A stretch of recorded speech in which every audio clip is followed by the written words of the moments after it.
I thank you for being here with us today, where together we can work to develop solutions to stem the tide of prescription drug abuse, which is the nation's fastest growing drug problem and has been classified as an epidemic by the Centers for Disease Control and Prevention.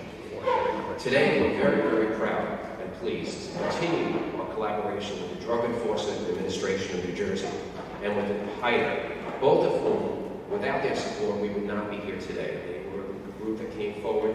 We discussed about a year and a half ago how we could get different people together to come up with ways and solutions to develop strategies to address this issue. And I want to thank the DEA and HIDA for their support of this truly innovative approach to drug prevention. It's important there is a designated power and then there's the real power, right? And so when we take a look at a chemically dependent family, you're going to see that if it is a child who is dependent, you would think the designated power is the parents, but the reality is the person who is dependent has the power in that family. So this is what we're going to do.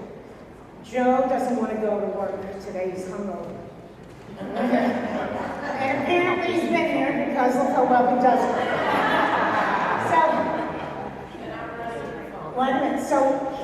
But wait a minute, remember the two hooks? Blame and charm? He has to charm her into believing that I'll feel better later. He's going to promise to her to do the laundry that's piled up on the floor over here and start the dinner. Now she has to buy that. Starting in 2007, New Jersey's seen a drug overdose rate increase of 71%. That's huge, huge. 3/4 of that 71% has been caused by pharmaceutical, opiate, and/or opiate and other drug combinations. The average age group for New Jersey still remains around the 18 to 25-year range. So how do we in New Jersey deal with this issue at hand, and what are some ways in which we can engage the faith-based community in helping our efforts?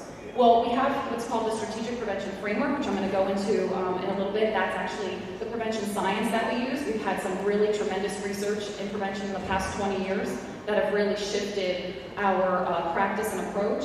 We also engage in a public health approach to prevention, so looking at this from a public health standpoint. Also, when we look at it from public health, we also acknowledge that addiction is a disease, and we recognize the disease model of addiction.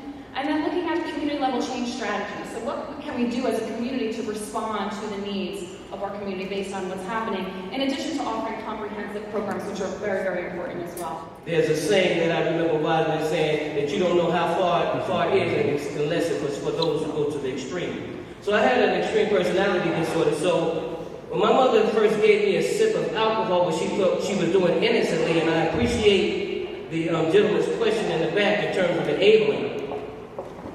That, for me, was love at first drink. And by the time I was 16 years old, not only was I drinking alcohol, I was smoking weed, I was starting to sniff cocaine, and I was on my way to state correctional facilities for a conspiracy to commit murder. And there's a part of addiction called progression. Means that if you stop, that's cool, but if you start again, it's like you never stopped before. So when I got back out and I got into this drug culture, my disease escalated into IV drug use. IV drug use took me to homelessness, took me to the welfare department, and my life became totally unmanageable. 1985, I went into treatment, and that's the 30 years that we're talking about now. That started January of 2015.